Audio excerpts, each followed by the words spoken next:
Hello, എല്ലാവർക്കും ബയോസിന്റെ HSI natural science ക്ലാസ്സിലേക്ക് വീണ്ടും സ്വാഗതം. മൊഡ്യൂൾ 6 അനാട്ടമി എന്ന പോർഷൻസിലെ പ്ലാന്റ്സ് സസ്യകോശത്തിന്റെ ഘടനയെ കുറിച്ചാണ് നമ്മൾ ഇന്ന് ഡിസ്കസ് ചെയ്യുന്നത്. പോകാം വീഡിയോ. ഒരു ടിപ്പിക്കൽ പ്ലാന്റ് സെൽ അഥവാ സസ്യകോശം, അതിന്റെ സ്ട്രക്ചർ, ഘടന എന്താണെന്ന് നോക്കാം. ഒരു പ്ലാന്റ് സെല്ലിന്റെ ഘടനയിൽ ആദ്യം പറയുന്നത് ഏറ്റവും ഔട്ടർമോസ്റ്റ് ലെയറായ സെൽ വാൾ അഥവാ കോശഭിത്തിയെ കുറിച്ചാണ്. ഒരു സസ്യകോശത്തിന് പ്രധാനമായും കോശഭിത്തിയുണ്ട്. കോശഭിത്തിയുടെ പ്രധാന ഘടകം എന്ന് പറയുന്നത് സെല്ലുലോസ് ആണ്. പ്ലാന്റ് സെൽസിന്റെ സെൽവാൾ നിർമ്മിച്ചിരിക്കുന്നത് സെല്ലുലോസ് കൊണ്ടാണെന്ന് നമുക്ക് എല്ലാവർക്കും അറിയാം.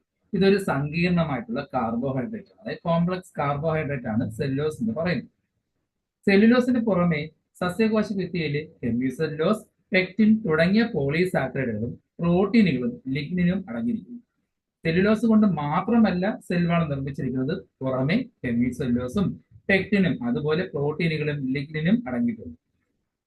പ്ലാന്റ്സ് ഗ്രൂപ്പിൽ തന്നെ വരുന്ന ആൽഗകൾ എടുക്കുകയാണെങ്കിൽ അതിന്റെ കോശഭിത്തിയിൽ പ്രധാനമായും സെല്ലുലോസ് കൊണ്ട് നിർമ്മിച്ചിരിക്കുന്നു എങ്കിലും കൂടെ ഗാലക്ടൻസ്, മന്നൻസ് തുടങ്ങിയ പോളിസാക്കറൈഡുകൾ കാണപ്പെടുന്നു. അത് ഓരോ പ്ലാന്റിന്റെ ആൽഗകളുടെ സ്പീഷീസിനനുസരിച്ച് അതിനകത്ത് ഗാലക്ടൻസോ അല്ലെങ്കിൽ മന്നൻസോ തുടങ്ങിയ പോളിസാക്കറൈഡിന്റെ പ്രസൻസ് കൂടെ കാണാൻ കഴിയും. ചില ആൽഗകളിലെ കാൽസ്യം കാർബണേറ്റ് പോലുള്ള ധാതുക്കളും അടങ്ങിയിട്ടുണ്ടെന്ന് കണ്ടെത്തി. പൂർണ്ണ വളർച്ചയെത്തിയ, അതായത് മെച്ചുർ ആയിട്ടുള്ള ഒരു സെൽ എടുക്കുകയാണെങ്കിൽ അതിന്റെ സെൽ വാളിന് പ്രധാനമായിട്ടും 2 ലെയറുകൾ, പാളികൾ കാണാൻ കഴിയും. ഏറ്റവും പുറത്തുള്ള പാളിയെ പ്രാഥമിക കോശഭിത്തി എന്നോ അല്ലെങ്കിൽ പ്രൈമറി സെൽ വാൾ എന്നോ പറയാം. രണ്ടാമത് കാണപ്പെടുന്ന ലെയറിനെ പാളിയെ ദ്വിതീയ കോശഭിത്തി എന്നോ അല്ലെങ്കിൽ സെക്കൻഡറി വാൾ എന്നോ പറയാം. 2 സെല്ലുകളുടെ സെൽ വാളുകൾ ചേർന്നിരിക്കുമ്പോൾ ആ 2 പ്രൈമറി വാളുകൾ, അതായത് പ്രാഥമിക വാളുകൾക്കിടയിൽ ഒരു ലെയറൂടെ കാണപ്പെടും. അതിനെ മധ്യപാളി അഥവാ മിഡിൽ ലാമെല്ല എന്നാണ് പറയുന്നത്. ഇങ്ങനെ 3 പാളികൾ നമ്മുടെ സെല്ലുകളിൽ, സെൽ വാളിൽ കാണാൻ കഴിയും. എന്നാൽ ജിംനോസ്പോം, അനാവൃത ബീജങ്ങളുടെ ട്രക്കീഡ്സ് പോലുള്ള സെല്ലുകൾക്ക് എടുക്കുകയാണെങ്കിൽ അതിൻ്റെ അകത്ത് മൂന്നാമതൊരു ലെയറും കൂടെ കാണപ്പെടാം. അതായത് പ്രാഥമിക ദ്വിതീയ ലെയറുകൾക്ക് പുറമെ തൃതീയ കോശഭിത്തി കൂടി കാണപ്പെടുന്നു. അത് ജിംനോസ്പോം, ട്രക്കീഡ്സ് പോലുള്ളവരാണ് കാണാൻ കഴിയുന്നത്. ഈ ചിത്രം ശ്രദ്ധിക്കുക.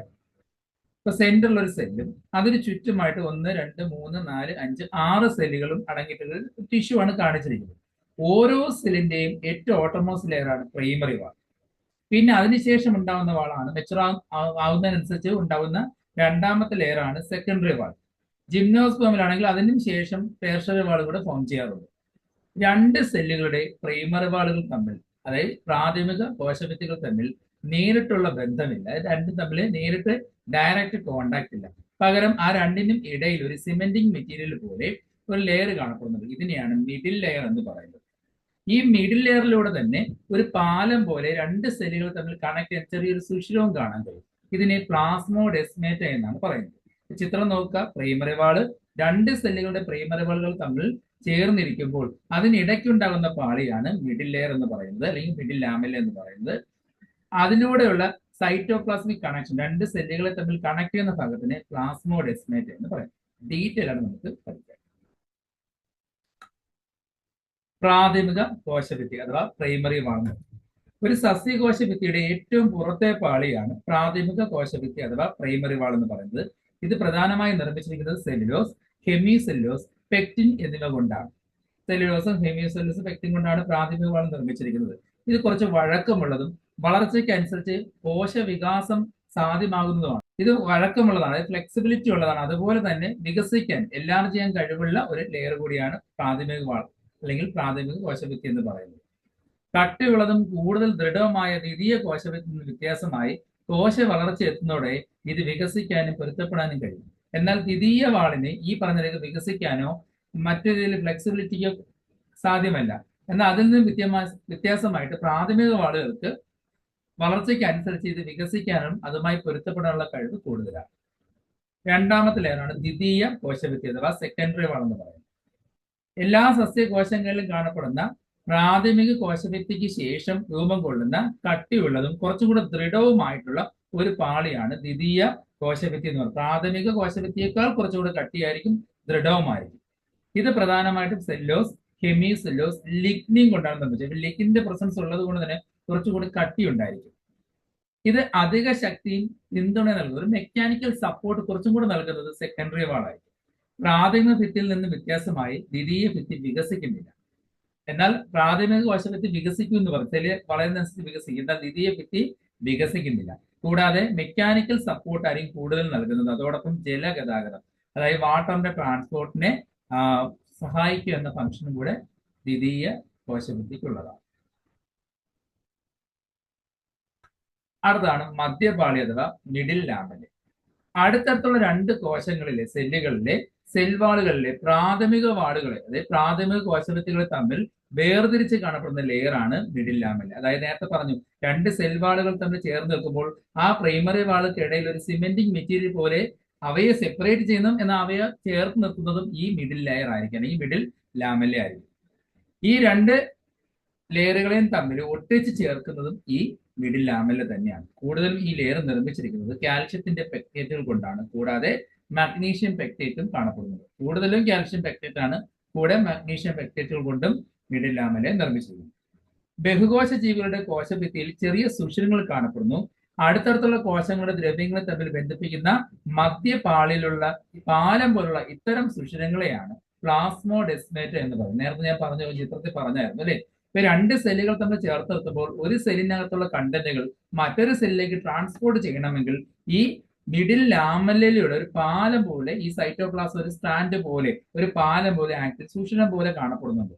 ആ സുഷിരത്തിനെയാണ് പ്ലാസ്മോഡെസ്മേറ്റ എന്ന് പറയുന്നത്. ഈ പ്ലാസ്മോഡെസ്മേറ്റയിലൂടെയാണ് ശരിക്കും പറഞ്ഞാൽ ഒരു സെല്ലിനകത്തുള്ള കണ്ടന്റുകൾ മറ്റൊരു സെല്ലിലേക്ക് എന്ത് ചെയ്യുന്നത്, മൂവ് ചെയ്യുന്നത്.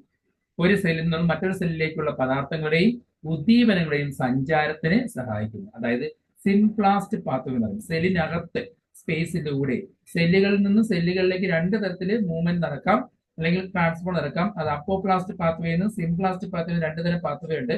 മറ്റൊരു ടോപ്പിക്കിൽ ഡീറ്റെയിൽ ആയിട്ട് ഇതൊക്കെ പഠിക്കുന്നതായിരിക്കും. അപ്പോപ്ലാസ്റ്റ് പാത്വേ ഔട്ടർ സർഫസിലൂടെ മാത്രമുള്ള ട്രാൻസ്പോർട്ട് ആണ്. എന്നാൽ സെല്ലിനകത്തുള്ള സ്പേസിലൂടെയുള്ള ട്രാൻസ്പോർട്ട് ആണ് സിംപ്ലാസ്റ്റ് പാത്വേ. അപ്പൊ ആ സിംപ്ലാസ്റ്റ് പാത്വേ സഹായിക്കുന്നത് ഈ പ്ലാസ്മോഡെസ്മേറ്റ ആണ്.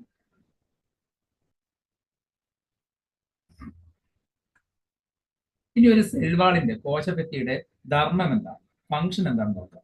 കോശത്തിന് ആവശ്യമായ കട്ടിയും മെക്കാനിക്കൽ സപ്പോർട്ടും നൽകുക, കോശത്തിന് ആകൃതി നൽകുക, കോശങ്ങളെ അണുബാധകളിൽ നിന്നും നശീകരണത്തിൽ നിന്നും സംരക്ഷിക്കുക, കോശങ്ങൾ തമ്മിലുള്ള ബന്ധങ്ങൾക്ക്, അതായത് സെല്ലുകൾ തമ്മിൽ ചേർത്ത് നിർത്താൻ സഹായിക്കുക, കോശങ്ങൾക്ക് ഹാനികരമായ പദാർത്ഥങ്ങളും സംരക്ഷിക്കുക, അൺഡിസൈറബിൾ മാക്രോമോളിക്യൂൾസും സെല്ലുകളെ പ്രൊട്ടക്ട് ചെയ്യുക. ഇതൊക്കെയാണ് പ്രധാന ധർമ്മങ്ങൾ എന്ന് പറയുന്നത്.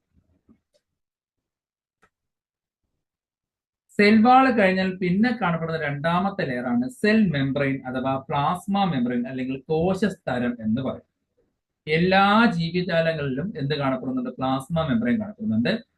അനിമൽ സെൽസിന്റെ പ്രത്യേകത ഏറ്റവും ഔട്ടർമോസ്റ്റ് ലെയർ പ്ലാസ്മ മെംബ്രെയിൻ ആണ്. പ്ലാന്റ് സെല്ലാണ് എന്ത് കാണപ്പെടുന്നത്, ഒരു സെൽവാള് കൂടെ കാണപ്പെടുന്നത്.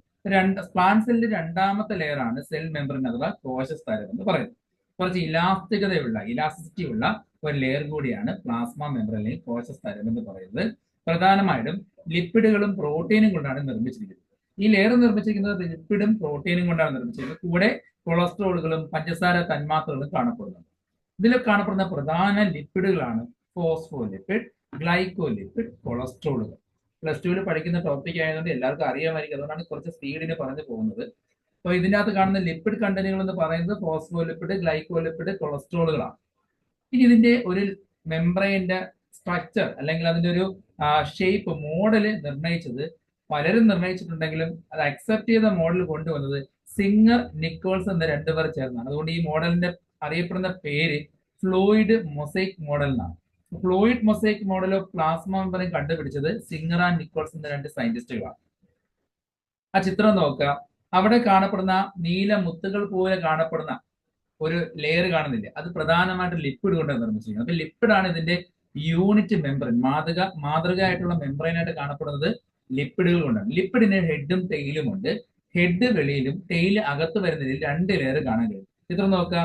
ആ നീല മുത്തുകൾ പോലെ കാണപ്പെടുന്നത് അതിന്റെ ഹെഡാണ്. രണ്ട് സൈഡിലും അപ്പറിലും ലോവറിലും നമുക്ക് ഹെഡ് കാണാൻ കഴിയും. സെന്ററിൽ നടുക്കാണ് അതിന്റെ ടെയിലുകൾ കാണപ്പെടുന്നത്. കാരണം വാട്ടറുമായിട്ട് റിയാക്ട് ചെയ്യുന്ന ഭാഗമാണ് ഹെഡ്, വാട്ടറുമായിട്ട് റിയാക്ട് ചെയ്യാത്ത ഭാഗമാണ് ടെയിൽ. അതുകൊണ്ടാണ് ഹെഡ് ഔട്ട്സൈഡിലും ടെയില് അകത്തും അറേഞ്ച് ചെയ്തിരിക്കുന്നത്. അങ്ങനെയുള്ള ലിപ്പിഡുകളിൽ ഇടയ്ക്കിടയ്ക്ക് പ്രോട്ടീനുകൾ കാണപ്പെടും. ഒരു ഫ്ലൂയിഡ് ആകുന്ന ലിപ്പിഡില് പ്രോട്ടീൻ ഇങ്ങനെ മുങ്ങിക്കിടക്കുന്നത് കൊണ്ടാണ് ഇതിന് ഫ്ലൂയിഡ് മൊസൈക്ക് മോഡൽ എന്ന പേര് വന്നത്. പ്രോട്ടീനുകൾ രണ്ട് തരത്തിലാകാം.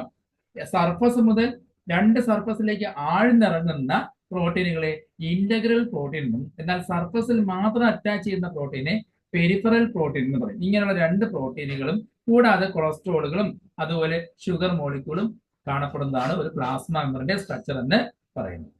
ആ സ്ട്രക്ചർ മനസ്സിലായല്ലോ. അപ്പൊ അതിനകത്ത് ലിപ്പിഡ് എന്ന ലെയറിൽ, ലിപ്പിഡ് എന്ന ഫ്ലൂയിഡില് പ്രോട്ടീനുകൾ മുങ്ങിക്കിടക്കുന്ന സ്ട്രക്ചറാണ് ഫ്ലൂയിഡ് മൊസൈക് മോഡലിനുള്ളത്. കോശത്തിനകത്തേക്കും കോശത്തിന്റെ പുറത്തേക്കുള്ള പദാർത്ഥങ്ങളുടെ സഞ്ചാരത്തിനാണ് പ്ലാസ്മ സഹായിക്കുന്നത്. ഈ മെംബ്രെയിനിലൂടെയാണ് അകത്തേക്കും പുറത്തേക്കുമുള്ള വസ്തുക്കളുടെ സഞ്ചാരം നടക്കുന്നത്. അതുകൊണ്ട് തന്നെ ഒരു പ്രത്യേകതയുണ്ട്. സെലക്ട് ചെയ്ത മോളിക്യൂൾസിനെ മാത്രമേ കടത്തുകയുള്ളൂ. എല്ലാ മോളിക്യൂൾസും ഡയറക്റ്റ് ഈ മെമ്പറിലൂടെ കടന്നു പോകാൻ കഴിയില്ല.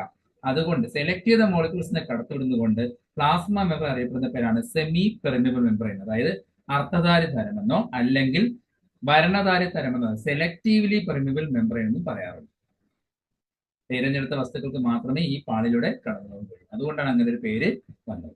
പിന്നെ മറ്റ് ഫംഗ്ഷൻസ് ആക്റ്റീവ് ട്രാൻസ്പോർട്ട്, എനർജിയോടുകൂടി കോൺസെൻട്രേഷൻ കുറഞ്ഞ സ്ഥലത്ത് നിന്നും കൂടിയ സ്ഥലത്തേക്ക് അയോണുകളും മറ്റും മൂവ് ചെയ്യുന്ന ട്രാൻസ്പോർട്ടാണ് ആക്റ്റീവ് ട്രാൻസ്പോർട്ട് അഥവാ സക്രിയ സംവഹനം എന്ന് പറയുന്നത്. അതുപോലെ പാസീവ് ട്രാൻസ്പോർട്ട്, കോൺസെൻട്രേഷൻ കൂടിയ സ്ഥലത്ത് നിന്നും വസ്തുക്കൾ കുറഞ്ഞ സ്ഥലത്തേക്ക് ഒരു എനർജിയും ഇല്ലാതെ മൂവ് ചെയ്യുന്നുണ്ട്. അതിനെ നിഷ്ക്രിയ സംവഹനം എന്ന് പറയും, അല്ലെങ്കിൽ പാസീവ് ട്രാൻസ്പോർട്ട് എന്ന് പറയും. അതുപോലെ ഡിഫ്യൂഷൻ, അന്തർവ്യാപനം, ഓസ്മോസിസ്, പ്രതിവ്യാപനം തുടങ്ങിയ ട്രാൻസ്പോർട്ടുകൾക്കും സെൽ മെമ്പറൈൻ സഹായിക്കും. കോശദ്രവ്യം അഥവാ സൈറ്റോപ്ലാസം. ഒരു സെല്ലിന്റെ ജീവൻ എന്ന് പറയുന്നത് അതിന്റെ കോശദ്രവ്യമാണ്, അല്ലെങ്കിൽ ജീവദ്രവ്യം എന്നൊക്കെ പറയാം. അതായത് സെൽ ലിവിങ് കണ്ടീഷനിൽ കാണപ്പെടുന്നത് അതിനകത്തുള്ള സൈറ്റോപ്ലാസം കോശദ്രവ്യത്തിന്റെ പ്രസൻസ് കൊണ്ടാണ്. ഒരു കോശത്തിനകത്ത് കോശസ്തരത്തിനകത്തുള്ള എല്ലാ കണ്ടന്റുകളെയും ജീവദ്രവ്യം അഥവാ പ്രോട്ടോപ്ലാസം എന്ന് പറയാം.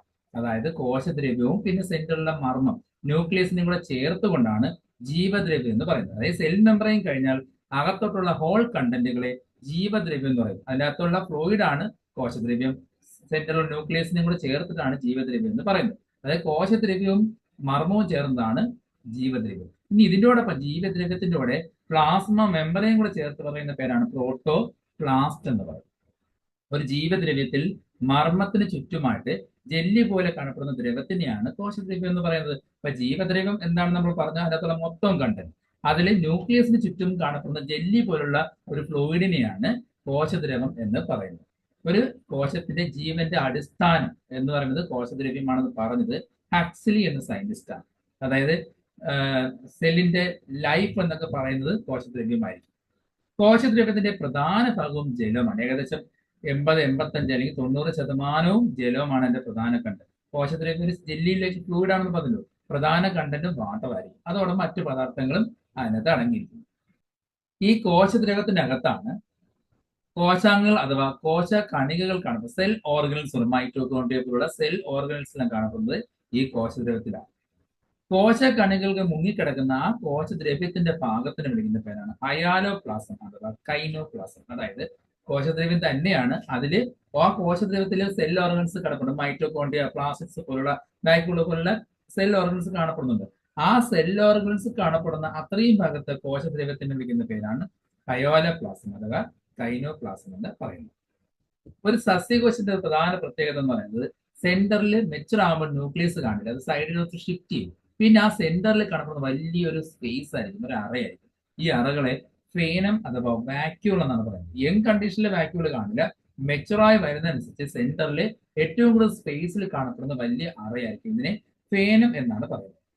ഈ ഫേനത്തിന് ചുറ്റുമായിട്ട് ഈ സൈറ്റോപ്ലാസം ഇങ്ങനെ മൂവ് ചെയ്യും, കോശദ്രവ്യം മൂവ് ചെയ്യും. അതിനെ വിളിക്കുന്ന പേരാണ് സൈക്ലോസിസ് അഥവാ സൈറ്റോപ്ലാസ്മിക് സ്ട്രീമിംഗ് എന്ന് പറയും. അതായത് വാക്യൂളിന് ചുറ്റുമായിട്ട് സൈറ്റോപ്ലാസം ചെറുതായിട്ട് ചെറിയൊരു മൂവ്മെന്റ് നടത്താറുണ്ട്. ഈ മൂവ്മെന്റിലൂടെയാണ് ട്രാൻസ്പോർട്ട് നടക്കുന്നത്. ആ മൂവ്മെന്റിനെ സൈക്ലോസിസ് അഥവാ സൈറ്റോപ്ലാസ്മിക് സ്ട്രീമിംഗ് എന്ന് പറയുന്നു. അടുത്തത് കോശ കണികകൾ അഥവാ സെൽ ഓർഗൻസ്. എന്താണ് സെൽ ഓർഗൻസ്? നമ്മൾ പഠിച്ചിട്ടുണ്ട് അല്ലെ. മൈറ്റോകോൺട്രിയ, അന്തർദ്രവ്യചാരി അഥവാ എൻഡോപ്ലാസ്മിക് റെറ്റിക്കുലം, ഗോൾജി കോംപ്ലക്സ്, ഫേനം അഥവാ വാക്യൂൾ, റൈബോസോം, ലൈസോസോം, ഹരിതകണം അല്ലെങ്കിൽ ക്ലോറോപ്ലാസ്റ്റ് തുടങ്ങിയ സെൽ ഓർഗൻസ് പഠിച്ചിട്ടുണ്ട്. ഒരു പ്ലാന്റ് സെൽസിലും അനിമൽ സെൽസിലും പൊതുവായിട്ടുള്ള സെൽ ഓർഗൻസിനെ കുറിച്ച് നമുക്ക് പിന്നീട് മറ്റൊരു മൊഡ്യൂളിൽ പഠിക്കാം. ഇപ്പോൾ നമുക്ക് ഒരു പ്ലാന്റ് സെല്ലിൽ മാത്രം കാണുന്ന ചില സ്പെഷ്യൽ സെൽ ഓർഗൻസ് മാത്രം പഠിക്കാം. മറ്റൊരു മൊഡ്യൂളിൽ ഡീറ്റെയിൽ ആയിട്ട് ബാക്കി സെൽ ഓർഗൻസ് പഠിക്കുന്നതായിരിക്കും. ഇതിൽ ആദ്യം പഠിക്കേണ്ടതാണ് ജൈവ കണങ്ങൾ അഥവാ പ്ലാസ്റ്റിക്സ്. പ്ലാസ്റ്റിക്സ് എന്താണ്? ഈ പദം ആദ്യമായിട്ട് ഉപയോഗിച്ചത് ഏണസ്റ്റ് ഹേക്കൽ എന്ന സയന്റിസ്റ്റാണ്. വർണ്ണവസ്തുക്കളെ പിഗ്മെന്റ്സിനെ സ്റ്റോർ ചെയ്യുന്ന ഒരു മെംബ്രെയിൻ കൊണ്ട് പൊതിഞ്ഞിരിക്കുന്ന ആവരണമുള്ള കോശാംഗങ്ങളിൽ കോശകണികകളെയാണ് ജൈവകണങ്ങൾ എന്ന് പറയുന്നത്. സസ്യങ്ങളാണ് ഇത് കൂടുതലും പ്രധാനമായിട്ട് കാണപ്പെടുന്നത്. അതുപോലെ യൂഗ്രിനോയിഡ്സിലും കാണപ്പെടുന്നുണ്ട്. പ്രധാനമായിട്ടും 3 തരം ജൈവകണങ്ങളാണ് ഉള്ളത്. ഒന്ന് ഹരിതകണം അഥവാ ക്ലോറോപ്ലാസ്റ്റ്, വർണ്ണഗണം അഥവാ ക്രോമോപ്ലാസ്റ്റ്, ശ്വേതഗണം അഥവാ ലൂക്കോപ്ലാസ്റ്റ്. അതിൽ ആദ്യത്തതാണ് ക്ലോറോപ്ലാസ്റ്റ് അഥവാ ഹരിതഗണം.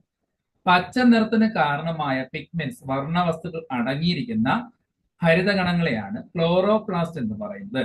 അതായത് ജൈവഗണത്തിൽ ഏതിലാണോ പച്ച നിറത്തിന് കാരണമായ പിഗ്മെന്റ്സ് കൂടുതലായിട്ട് കാണപ്പെടുന്നത് അതിനെയാണ് ഹരിതഗണം അഥവാ ക്ലോറോപ്ലാസ്റ്റ് എന്ന് പറയുന്നത്. ഇവയ്ക്ക് പ്രധാനമായിട്ട് 2 സ്ഥലങ്ങളുണ്ട്. ഒരു ബാഹ്യസ്ഥലവും ഒരു ആന്തരസ്ഥലവും. അവർക്കിടയിൽ അതിനിടയിൽ ഒരു സ്പേസും ഉണ്ടായിരുന്നു. ഈ ആന്തരസ്ഥലത്തിനുള്ളിൽ ഒരു സ്പേസ് ഉണ്ട്. ആ സ്പേസിൽ ഒരു ജെല്ലി പോലത്തെ ദ്രവം കാണപ്പെടുന്നുണ്ട്. ഇതിനെ സ്ട്രോമ എന്നാണ് അറിയപ്പെടുന്നത്. ഈ സ്ട്രോമയിൽ എന്തൊക്കെ ഉണ്ടെന്ന് വെച്ചാൽ 70S ടൈപ്പ് റൈബോസ്. അത് ഓർത്തിരിക്കുക. ക്ലോറോപ്ലാസ്റ്റിനുള്ളിൽ കാണപ്പെടുന്ന റൈബോസം 70S ആണ്. എന്നാൽ ഇതിന് പുറത്ത് സൈറ്റോപ്ലാസ്റ്റിൽ കാണപ്പെടുന്നത് 80S ആയിരിക്കും. യൂകാരിയോട്സിൽ 80S ആണ്. അത് സൈറ്റോപ്ലാസ്റ്റിൽ ഫ്രീ ആയിട്ട് കാണപ്പെടുന്നത്. എന്നാൽ ഏതെങ്കിലും ഒരു സെൽ ഓർഗനിന്റെ അകത്ത് കാണപ്പെടുന്നത്, ഇപ്പം പ്ലാസ്റ്റിക്സിനകത്ത് കാണപ്പെടുന്നത് കൂടുതലും 70S ടൈപ്പ് റൈബോസോം ആയിരിക്കും. അങ്ങനെ 70S ടൈപ്പ് റൈബോസോമുകളും DNA-കളും RNA-കളും ഫോട്ടോസിന്തസിന് അല്ലെങ്കിൽ പ്രകാശ സംശ്ലേഷണത്തിന് ആവശ്യമായ എൻസൈം രാസാഗ്നികളും ഇതിൽ കാണപ്പെടുന്നത്. അതായത് ഈ രാസാഗ്നി എങ്ങനെയാണ് ഉണ്ടാകുന്നത് വെച്ചാൽ ഇതിനകത്തുള്ള DNA നിന്നുണ്ടാകുന്ന mRNA റൈബോസോം അറ്റാച്ച് ചെയ്ത് പ്രോട്ടീൻസ് ഉണ്ടാകും. ഈ പ്രോട്ടീനുകൾ ഉപയോഗിച്ചിട്ടാണ് ഫോട്ടോസിന്തസിസ് എന്ന പ്രോസസ് നടക്കുന്നത്. ഈ സ്ട്രോമ എന്ന ജെല്ലി ഫ്ലൂയിഡിൽ ഒരു സ്ഥരസഞ്ചികൾ, അതായത് മെംബ്രെയിൻ കൊണ്ട് പൊതിഞ്ഞിരിക്കുന്ന കുറച്ച് സഞ്ചികൾ പോലുള്ള സാക്ക് പോലുള്ള സ്ട്രക്ചേഴ്സ് കാണപ്പെടുന്നു. അത് ഒന്നോ ഒന്നിലധികമോ കാണാം. അത് കൂട്ടമായിട്ട് ഇങ്ങനെ അടുക്കി ഇരിക്കുന്ന കാണാൻ ചിത്രത്തിൽ കാണുന്ന പോലെ ഈ സ്ഥരസഞ്ചികളെയാണ് തൈലക്കോയിഡുകൾ എന്ന് പറയുന്നത്. തൈലക്കോയിഡുകൾ ഗ്രൂപ്പായിട്ട് അടുക്കി കാണപ്പെടുന്നതിനെ ഗ്രാനം എന്ന് പറയും. പ്ലൂറൽ ഗ്രാന എന്ന് പറയും. ഈ ഗ്രാനകളെ തമ്മിൽ കണക്ട് ചെയ്യുന്ന തൈലക്കോയിഡുകളെ സ്ട്രോമ തൈലക്കോയിഡ് എന്ന് പറയും. ഓരോ തൈലക്കോയിഡിന്റെ അകത്തും ഒരു ക്യാവിറ്റി കാണും. അതായത് സ്ഥരസഞ്ചികൾക്ക് അകത്തും ഒരു ക്യാവിറ്റി കാണും. ഇതിനെ ലൂമൻ എന്ന് പറയും. ഈ ലൂമനോട് ചേർന്നുള്ള മെംബ്രെയിലാണ് പ്രകാശത്തെ അബ്സോർബ് ചെയ്യാൻ കഴിയുന്ന, ആഗിരണം ചെയ്യാൻ കഴിയുന്ന പിഗ്മെന്റ്സ് വർണ്ണവസ്തുക്കൾ കാണപ്പെടുന്നത്. അവയെ പൊതുവായിട്ട് വിളിക്കുന്ന പേര് കോണ്ടസോംസ് എന്നാണ് അറിയപ്പെടുന്നത്. അല്ലെങ്കിൽ ഫോട്ടോസിന്റെ യൂണിറ്റ് എന്ന പേരിലൊക്കെ അറിയപ്പെടുന്നുണ്ട്. അതൊക്കെ ഡീറ്റെയിൽ ആയിട്ട് നമ്മൾ അങ്ങനെ ഒരു ചാപ്റ്ററിൽ പഠിക്കുന്നതായിരിക്കും. അപ്പോൾ ഈ ലൂമന്റെ മെംബ്രെയിനോട് ചേർന്നുള്ള ഭാഗത്താണ് ശരിക്കും പറഞ്ഞാൽ ഈ പിഗ്മെന്റ്സുകളെല്ലാം കാണപ്പെടുന്നത്. ഇവർക്കാണ് ലൈറ്റിനെ അബ്സോർബ് ചെയ്യാനുള്ള കഴിവുള്ളത്. കൂടുതൽ ഏതൊക്കെ പിഗ്മെന്റ്സ് ആണ് കാണപ്പെടുന്നത്? ഹരിതകം അഥവാ ക്ലോറോഫിൽ, പിന്നെ കരോട്ടിനോയിഡ്സ് എന്നറിയപ്പെടുന്ന കരോട്ടിൻ, സാന്തോഫിൽ. കരോട്ടിന് ഓറഞ്ച് കളറാണ്, സാന്തോഫിന് യെല്ലോ കളറാണ്. ഇനി ഹരിതഗണത്തിന്റെ ആകൃതി എല്ലാ ചെടികളിലും ഒരുപോലെ ആയിരിക്കും? എല്ലാ സസ്യകോശത്തിലും ഒരുപോലെ ആയിരിക്കും? അല്ല. ആൽഗകളിലൊക്കെ വ്യത്യാസങ്ങൾ കാണാറുണ്ട്. ചില ആൽഗകളിലെ നീണ്ട നാട പോലെ, റിബൺ പോലെ, സ്പൈറോഗറിലൊക്കെ നീണ്ട നാട പോലെയാണ് കാണപ്പെടുന്നത്. സ്റ്റാറിന്റെ ആകൃതി, നക്ഷത്രത്തിന്റെ ആകൃതിയിലോ ക്ലാമഡോമോണസിലെ കപ്പിന്റെ ആകൃതിയിലോ ഡിസ്കിന്റെ ആകൃതിയിലൊക്കെ കാണപ്പെടുന്നുണ്ട്. കോളർപ്പിലൊക്കെ ഡിസ്കിന്റെ ആകൃതിയിലാണ് കാണപ്പെടുന്നത്. ഹരിതഗണത്തിന്റെ പ്രധാന ധർമ്മം നമുക്കറിയാം പ്രകാശ സംശ്ലേഷണം. അതോടൊപ്പം തന്നെ ഇതിനാവശ്യമായിട്ടുള്ള പ്രോട്ടീൻ നിർമ്മാണവും, കാരണം DNA-യും RNA-യും റൈബോസോമും ഉള്ളത് കൊണ്ട് തന്നെ പ്രോട്ടീൻ നിർമ്മാണവും ഇതിനകത്ത് നടക്കുന്നുണ്ട്. ഇതും ഒരു ഫംഗ്ഷൻ ആയിട്ട് പറയാം. പ്രകാശ സംശ്ലേഷണത്തിന് പ്രധാനമായി 2 ഘട്ടമാണുള്ളത്. പ്രകാശഘട്ടവും ഇരുണ്ട ഘട്ടവും, light face and dark face. ഇതിൽ പ്രകാശഘട്ടം നടക്കുന്നത് അടിക്കടിക്കിരിക്കുന്ന തൈലക്കോടുകളായ ഗ്രാനയിലാണ് കാണപ്പെടുന്നത്. ഡാർക്ക് ഫേസ് നടക്കുന്നത് ജെല്ലി ഫ്ലൂയിഡായ സ്ട്രോമയിലായി.